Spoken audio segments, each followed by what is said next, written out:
aqui estamos nós, nessa Olinda, antiga, bonita, mágica, cultivando essa loucura completa que é viver de bonecos. Viver de bonecos no Brasil é um ato da mais completa insensatez. E por ser tão insensato, ele é altamente vivificante, altamente gratificante, é uma coisa porosa que entra na gente e que atinge o interior da alma de cada um. São 3 loucos, cada um do seu modo, se dedicando a esse trabalho, o Mamulengo Sorriso. Mas que surpresa! Eu pensei que era a imprensa. Entre! Olinda, é o professor Tiridá que chegou. Boa noite, professor. Boa noite, dona Olinda. Boa noite, que eu já estou dentro de casa. Mas, Olinda, você viu a Margaret Smith anunciando o plano Ludwig pela televisão? Claro que vi. Eles querem destruir a República e nos derrubar a todos. Pra mim só tem uma resposta, Olinda. Qual, professor? A luta. A luta? Pra mim eles só vão no cacete. Calma, Fernandinho. Professor, desculpe. Ela anda muito necessitada. Olinda! Esse trabalho que a gente participou, que eu participei com o Nilson, tive a felicidade de participar com o Nilson Fernando, trouxe para mim uma alegria muito grande. Eu vinha da dança, estava deixando a dança e comecei a descobrir a arte do boneco. E para mim, hoje em dia, eu sou assim, até um pouco ciumenta dos bonecos, das coisas. Cada boneco que nasceu, cada boneco que surgiu ali naquele espetáculo, era como se fosse um filho. Até hoje eu sou assim, de dizer a Fernando, olha, Fernando, deixa que os bonecos eu mexo, deixa que eu seguro os bonecos. É dificílimo. Eu tenho 18 anos de manipulação de boneco, eu era ator. Eu não acreditava, eu brincava quando criança, eu brincava quando adolescente, mas quando eu fiquei adulto, eu queria ser ator. Queria ser ator. Então, de repente, manipular boneco foi uma descoberta riquíssima, lindíssima. Povo de Olinda! Senhores e senhoras, minha gente, estamos aqui reunidos nesta noite maravilhosa para lhes anunciar o Plano Ludwig. Plano este que será a salvação de nossa cidade, de nossa pátria. Supõe-se que os primeiros colonizadores trouxeram para o Brasil, coincide o início da colonização com um grande apogeu do teatro de bonecos na Europa. Então é muito provável que esses colonizadores tenham trazido bonecos, não é? Marionetes, enfim, alguma forma de teatro de bonecos que depois foi ganhando essa característica popular e que se espalhou, não é? pela costa toda. Ele ganhou nomes diferentes, né? No Piauí, Cassimiro Coco, no Rio Grande do Norte, João Redondo, na Paraíba, Babau, em Pernambuco, Mamulengo, na Bahia e partes de Minas Gerais, João Minhoca, em São Paulo, Briguela, enfim. Ele ganhou nomes diferentes, denominações diferentes. Vamos, minha bailarina preferida. Vamos nos perder nas danças e nas contradanças. E lo que vamos a dançar, mi tesudo garanhão. A música que mais nos excita. Qual? Tango! Una tanquetia! Arriba, maestro!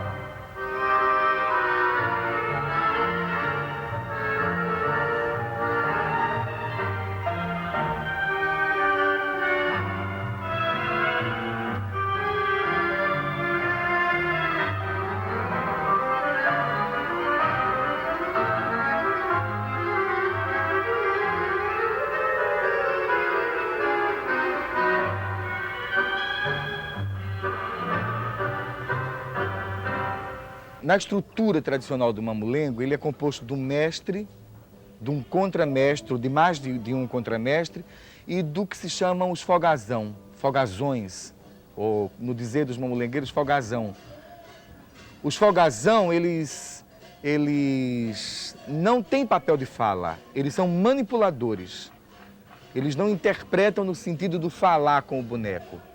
Mestre e contramestres são quem detém o poder das falas, são histriões, pessoas capazes de fazer 5, 6, 7, 8, 10 vozes com uma facilidade muito grande. E quando você entrega para um manipulador, você fica sempre esperando que ele dê tudo, não é? Não que você seja melhor do que ele, mas que ele também seja capaz de se entregar, quer dizer, de se apaixonar pelo boneco, senão o boneco jamais vai ter vida, jamais vai ter um impulso vital que faz com que convença o público.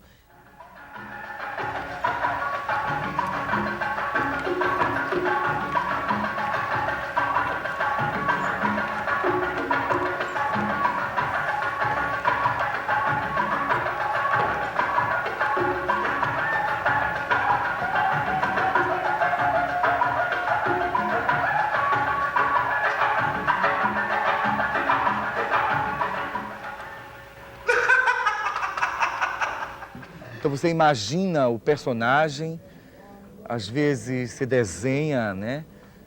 Projeta, desenha e passa a esculpir, modelar, pintar, colocar cabelos, olhos, vestir, enfim. São tantas as etapas de um processo de boneco que quando ele termina, quando ele fica pronto, ele já é uma entidade, ele já é um personagem.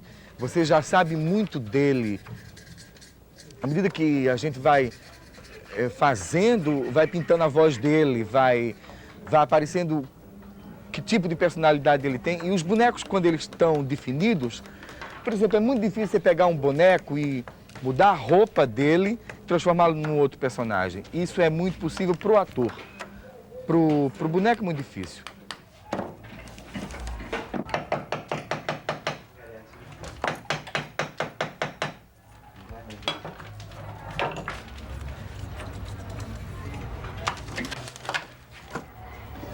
O mamulengueiro teve sempre essa preocupação de fazer com que os bonecos fossem feitos de mulungu, de panão, enfim, de madeira, para dar uma perenidade ao boneco, uma eternidade.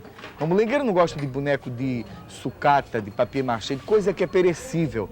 Para eles, um boneco é uma coisa que dura, que é feita para ficar pro filho, pro neto, que é feita para a eternidade. Então, essa relação que se estabelece devagar, lenta, misteriosa, que é a relação do criador e da criatura,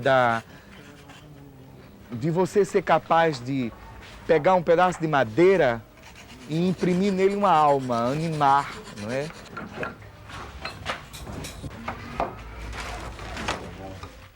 Boa noite, querida.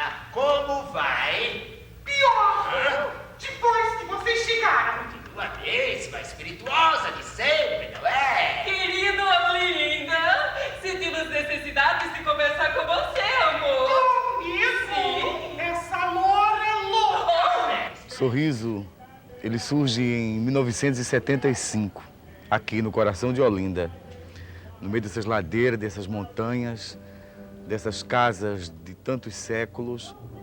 Mas é engraçado porque não estreou aqui em Olinda. Estreou num outro lugar que é muito caro para nós, em Juazeiro do Padre Cício. Nasceu sob as bênçãos lá do Padre Cício, que é uma coisa também tão forte aqui, né, no Nordeste. Estreou lá, os primeiros espetáculos foram lá, depois é que a gente veio para Olinda e que passou a trabalhar aqui.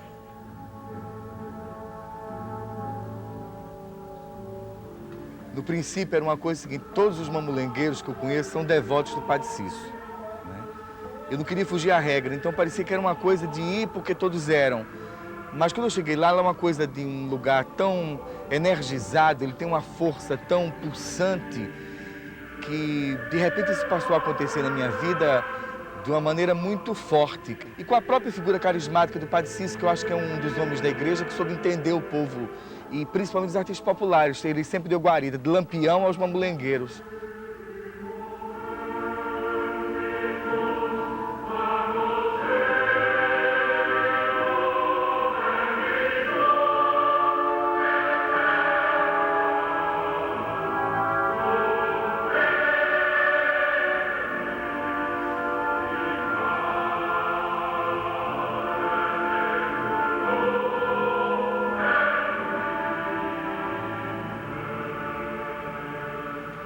a gente tem muita consciência de que a gente vem de uma região que é dramática em todos os sentidos. Dramática porque ela tem um potencial dramático, talvez o mais forte potencial dramático do país, e explosiva do ponto de vista social, do ponto de vista político, né?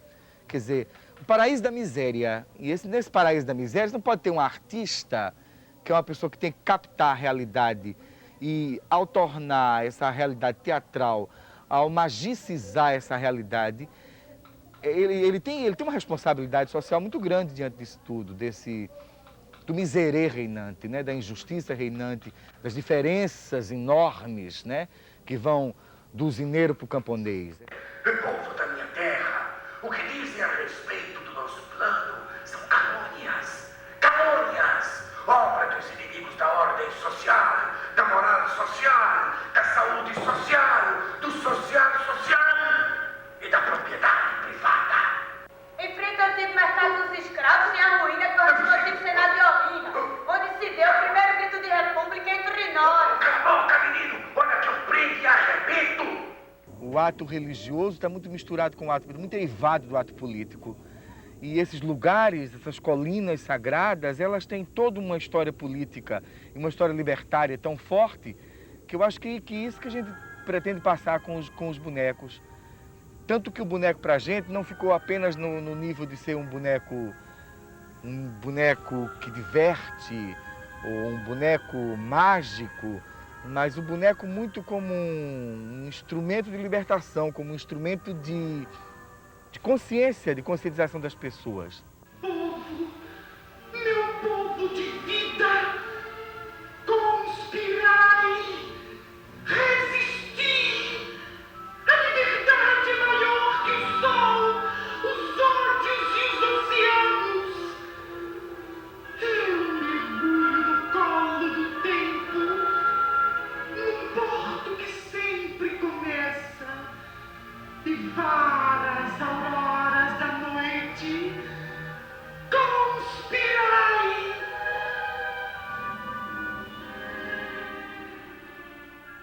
Então, acho que isso que aconteceu com a população é uma população muito erotizada do paladar ao sexo, né? A comida é afrodisíaca, o viver é afrodisíaco e as coisas viraram todas muito eróticas e eu acho que quem criou esse erotismo todo não é apenas a tropicalidade de Olinda, mas foi muito essa repressão da igreja. Então, tudo... Por isso que os bonecos de Mamulengo são tão irreverentes, tão cheios de picardia, tão cheios de malícia, tão cheios de sacanagem.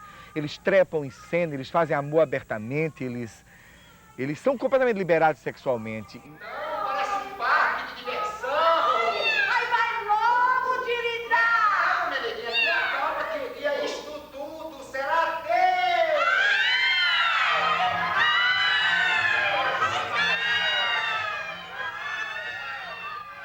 Fundamentalmente é o Nordeste, fundamentalmente é Olinda, não sei se a gente consegue, mas com um forte desejo de que seja uma Olinda universal, que seja um Nordeste universal. Quer dizer, a gente tem uma preocupação muito grande de não cair num regionalismo, né? Mas de mergulhar fundo no universo mítico, no universo mágico do Nordeste, no encantamento de Olinda, nos seus sonhos, nos seus delírios, nas suas histórias, nos seus personagens, nesses caboclos de lança que passam, que são do cotidiano da gente. Enfim, é tudo muito misturado, essa coisa, esse universo mágico, ele entra dentro do cotidiano e o cotidiano também se torna mágico.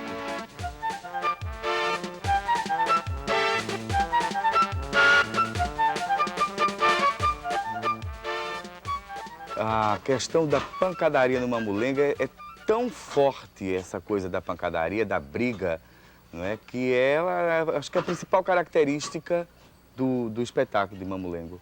Quer dizer, as duas cenas mais praticadas dentro do espetáculo de Mamulengo são as cenas de pancada e as cenas de dança. No Olinda Holanda, por exemplo, a gente faz aquela cena da briga, acho que brigam 12 ou são 14 bonecos, 7 pessoas brigando. Aquilo foi uma dureza para conseguir fazer sincronizado, fazer os vários passos das brigas que são marcados, né? a maneira de bater na cabeça do boneco, a maneira do boneco responder, enfim. É uma coisa muito forte do ponto de vista de manipulação e muito importante do ponto de vista dramático. Quer dizer, esses conflitos, ao invés da briga gerar conflito, a briga resolve conflitos.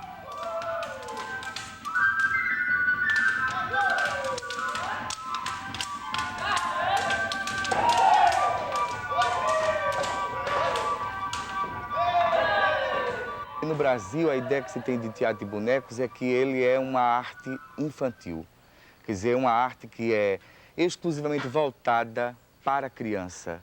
Ou seja, o boneco é um elemento que está estreitamente vinculado à criança e faz parte dos sonhos, do onírico, do universo onírico das crianças, de forma que você falar de boneco para adulto é uma coisa que é difícil das pessoas assimilarem. Então, é todo um trabalho que a gente está fazendo há 10 anos de conscientizar as pessoas, através de espetáculo, de que o boneco é capaz de emocionar um adulto tanto ou até mais do que emociona uma criança.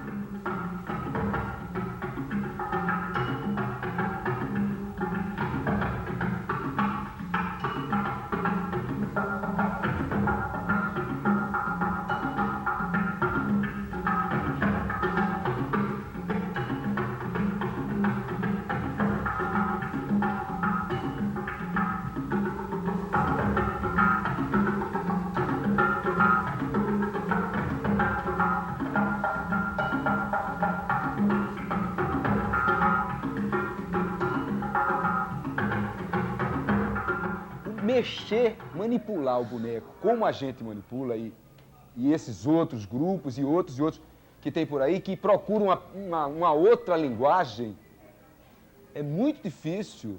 Você tem que marcar rigidamente, como uma dança, como uma coreografia de dança, se possível, ter o movimento também, porque senão você vai bater com a mão na cara do outro que está aqui do seu lado, que não está lá em cima. Você está mexendo aqui a vara desse boneco, tá saindo ótimo, mas aqui embaixo você não pode bater em ninguém, não é? Não pode ficar na frente do outro.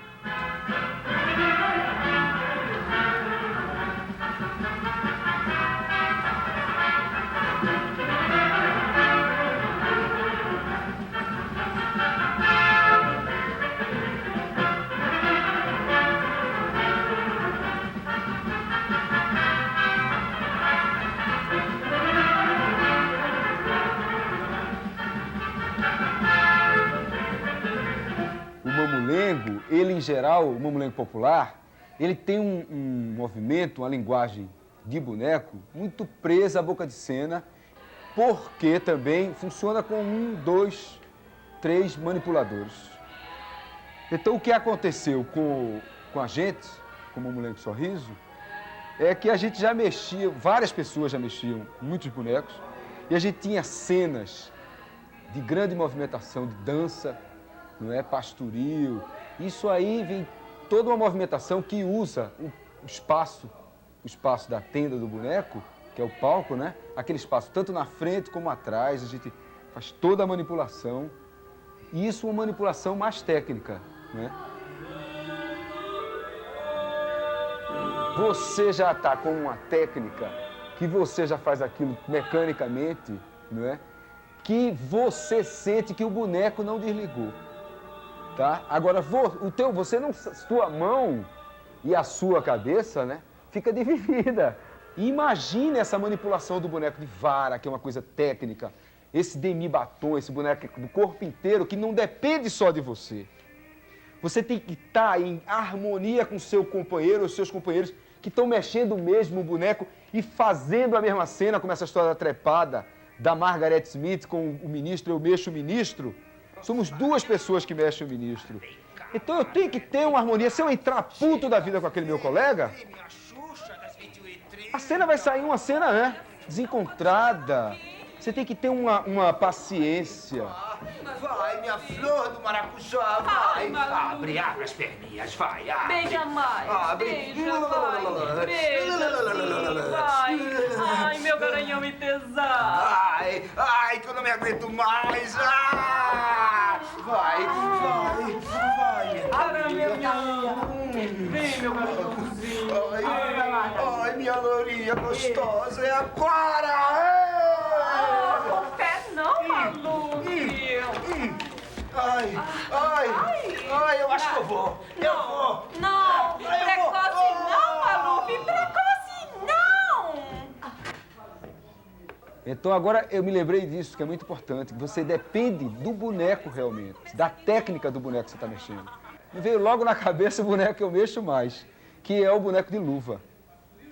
Que é o boneco que a gente bota na mão e fica esse boneco de luva, ele tem a limitação do próprio boneco. Então você tem que sair inventando, e eu acho que ele é mais uma extensão do teu corpo. Por exemplo, o professor Tiridá que eu mexo, ele mergulha, né? Ele nada, não tem mar, não tem céu, não tem nada, mas ele faz movimentos, quer dizer... Decadente e arruinada, eis um paraíso de falência.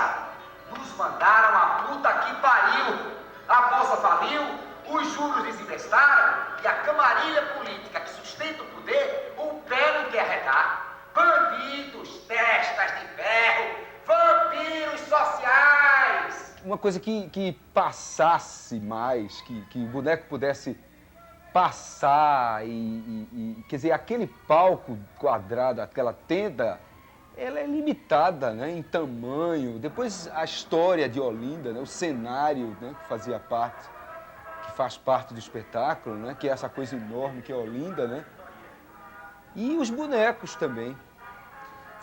Ficaria pequeno dentro de uma estrutura menor, sabe?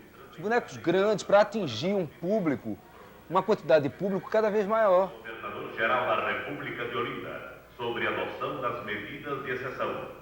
Brasileiros e brasileiras, visando restabelecer a ordem e o desenvolvimento da República, fica decretado o estado de sítio e suspeitas as garantias constitucionais.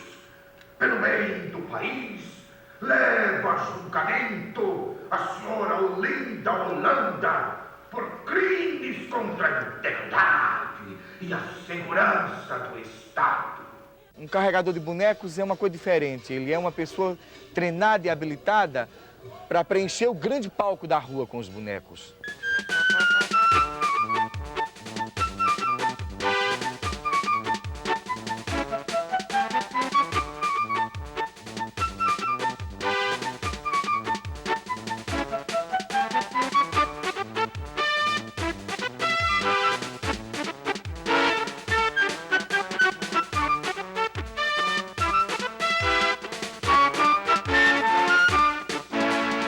Mas o ato misterioso do momento em que o boneco tem sua intimidade e toca o coração de quem é público, aí só quem é mamulengueiro, quem é manipulador, quem tem a dimensão do jogo cênico, quem tem essa capacidade de ficar emocionado com o boneco.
Pois é, essa coisa do dinheiro, que é fundamental, não é? Porque uma estrutura dessa, para você manter, você tem que ter espaço.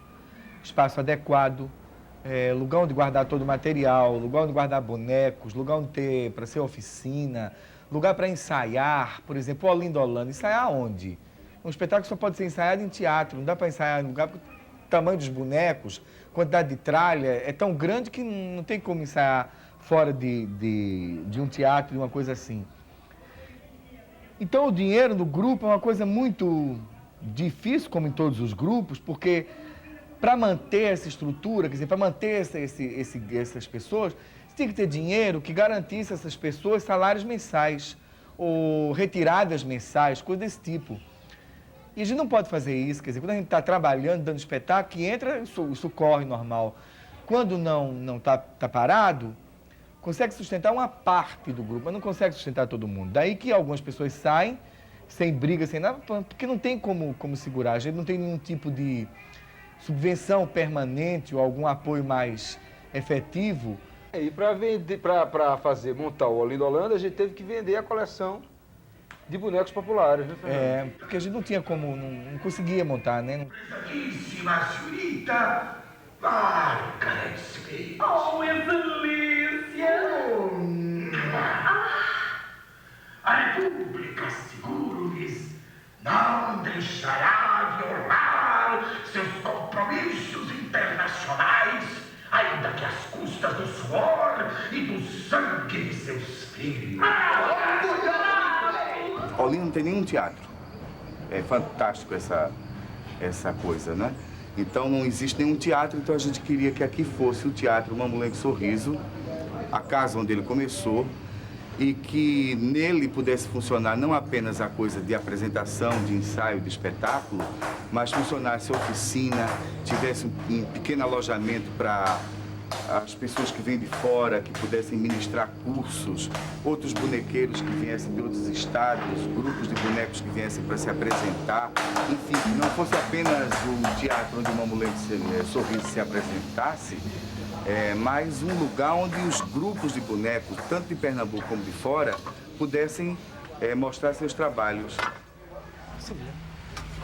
E tem tudo a ver, porque nessa mesma rua, mais adiante, ficaria o Museu do Mamulengo, o Espaço Tiridá, que abrigaria todo o acervo de bonecos populares, que seria agora administrado pela Fundação Joaquim Nabuco.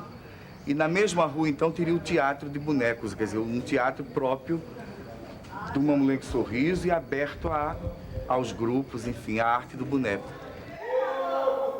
Meu irmão, eu vendi uma pulseirinha e um anel, comprei 2 gramas de pó, meti a cara na parede. Às vezes eles conseguem inverter os papéis, eles, ao invés da gente manipulá-los, eles manipulam nossas vidas. Então há uma inversão do jogo. Muitas vezes eu sinto que os bonecos estão manipulando minha vida e eu me deixo, eu já me entreguei, enfim.